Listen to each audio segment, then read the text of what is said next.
Hello, amazing people. Welcome back to the Millionaire Mindset, the real estate edition. And I am your host, Leo Taylor. And as always, I'm joined by my fantastic co-host, Munira. And Munira, how are you doing today?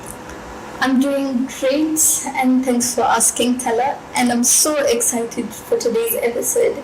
So we're doing something a little different, that is answering real frequently asked questions from our listeners about real estate. Well, these are the questions that we get all the time, and we're giving you straightforward, actionable advice you can use today. Exactly. Whether you are thinking about buying your first property, expanding your portfolio, or simply curious about how real estate works, this episode is packed with insight for everyone. Let's jump right with our first question. Okay. Now, first question is one we hear often. What's the difference between commercial and residential real estate, and which one is better for beginners? Well, this is such an important distinction simply because residential real estate refers to properties where people live, like houses, apartments, or townhouses, and these are generally easier for beginners because they're familiar to most of us, and there's always demand. And people will always need homes to rent or buy, so you're dealing with a relatively stable market. And for commercial real estate, on the other hand, it includes spaces used for businesses such as office buildings, warehouses, or retail stores. And the returns on commercial properties can be much higher because tenants usually sign longer leases and take care of maintenance themselves, so you don't have to worry about that. But the downside is that it requires more capital upfront, and there's a greater risk if the property stays vacant for too long.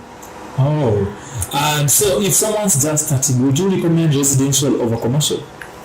I in fact actually would, since residential properties are more accessible because you can't start small, even with a single apartment or a house. And plus, the management is simpler and it's easier to secure financing. And once you build some experience and capital, you can actually venture into commercial properties. Oh, that is a really great advice. And here is another popular question. Can I start investing in real estate if I'm still renting my home?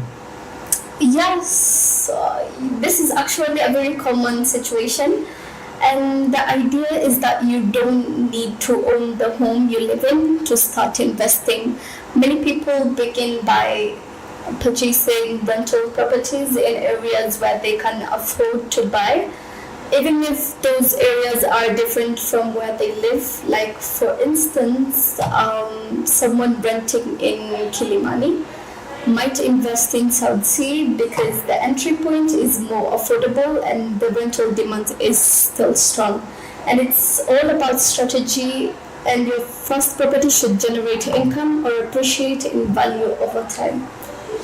Honestly, I really do love that. And one last question. How do I know if a location is worth investing in?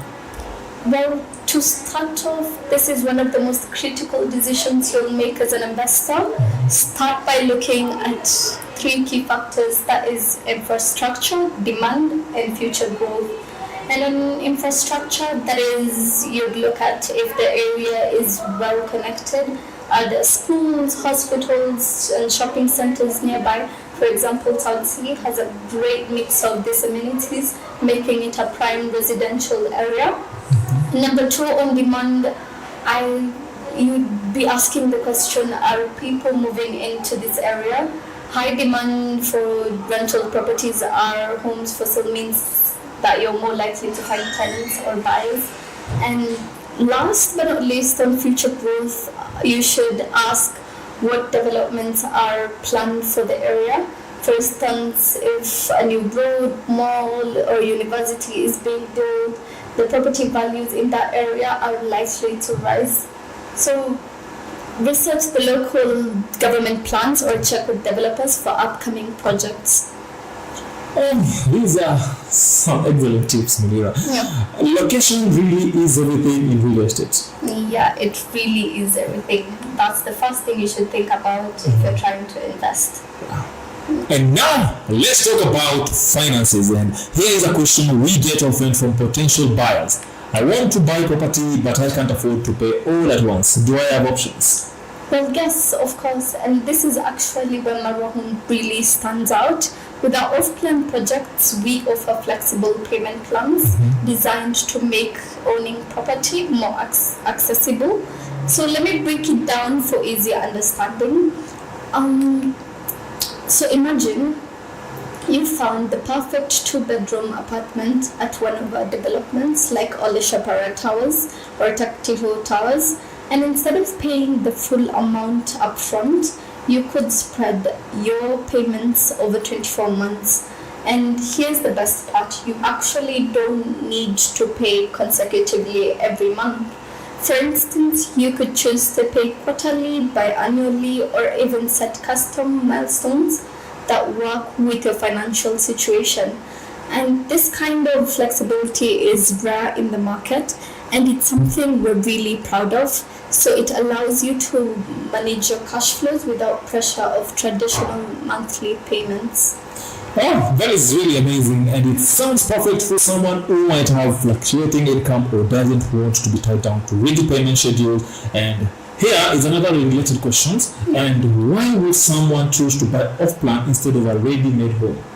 Well, this is such an important topic in that there are a few key reasons why buying off-plan is a smart move.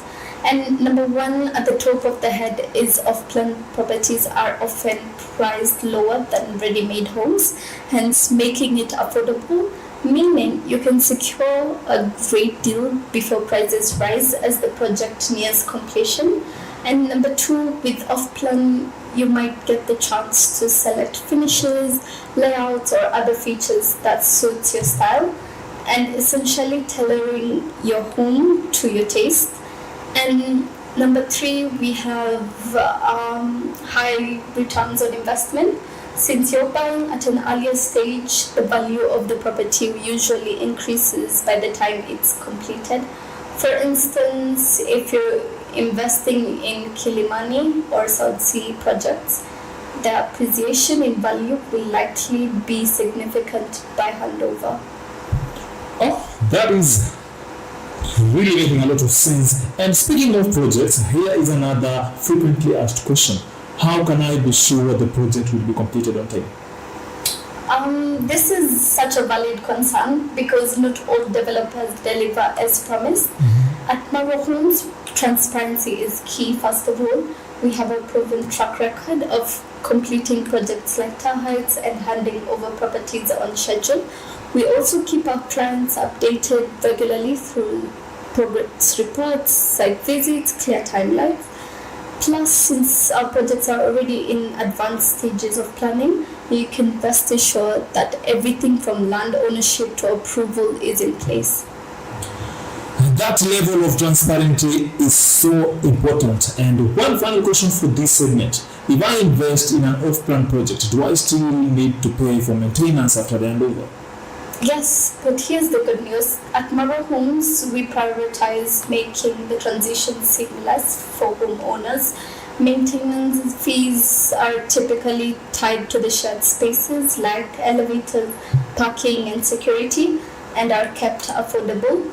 And what's unique about us is that we design projects with efficiency in mind. For instance, our project in Kilimani, that is value worth 699, it includes energy saving features like the solar panels, in which help keep costs lower for residents. So you're not just investing in a home, you're actually investing in a long-term convenience and affordability. And this is where you get the big wow. It sounds like Marwa Homes are really things about everything. If you're listening and considering buying property, you definitely need to check them out. And now, with that said, let's talk about the Kenyan market. Here's a good one. Is it better to invest in Nairobi or smaller towns? Well, it depends on your investment goals. Nairobi is Kenya's economic hub, so properties here tend to appreciate faster and offer high rental yields. For example, neighborhoods like Kilimani or Westlands are popular among professionals and expats. Smaller towns, on the other hand, can be less competitive and offer lower entry costs. For instance, Nakuru or Kisumu have growing populations and demand for housing. It's rising as the towns develop. That is really interesting. And here is another hands-on question. How do I handle tenants who don't pay rent? Well, this is something that most Kenyans don't do. But first, prevention is key. That is always screen tenants carefully, check their references, income, and rental history. If a tenant does fall behind, communicate immediately. Sometimes a payment plan can resolve the issue. And if the problem persists, follow the legal eviction process in your area. It's also a good idea to have a property manager if you don't want to handle all these situations directly. Finally, let's wrap up with some advanced question. Here is one. How do I calculate the return on investment on a rental property? Well, ROI or return on investment is calculated like this. First, you should take your annual rental income, subtract your annual expenses, that is maintenance, taxes, insurance, or anything else, and then divide the results by the total cost of the property, that is the purchase price, including purchase price and any renovation cost, and then multiply it by 100 to get the percent. For example, if you're making 500,000 in rental income, spend 100,000 on expenses. I see you're getting lost from all the calculations here. I'm just hearing multiply by the number divided by the value of. Yeah. Okay, we'll just basically put a video to show you how exactly to calculate ROI at the end of this episode. But then, yeah, so that I don't want them to get confused. Just by the look on your face, I could tell you had no idea what I was saying. You just hearing numbers. You see, have you ever watched the movie Matrix? Yes. When the movie Matrix is starting, you'll just be seeing random numbers, zeros and ones. Oh yeah, the binary numbers. Yeah, so I was just like, look at the atoms by return of the investment by the multiplication of. Yeah! Next time, okay, we got you guys. We'll have a video drop down just at the end of this episode. And with that said, this has been an incredible session. And any final words for our listeners? Well, my advice is quite simple. Take the first step. Don't let analysis paralysis stop you from building wealth through real estate. Start small if you need to, but start now. I almost experienced analysis paralysis. just listening to numbers. I almost experienced it then. And that is really perfectly said. And with you guys, I just want to say thank you all for joining us with the Millionaire Mindset, the Real Estate Edition. And don't forget to subscribe, share this episode, and send us your questions for next time. Until then, think smart, think real estate. Goodbye for now, and have a lovely time. Adios.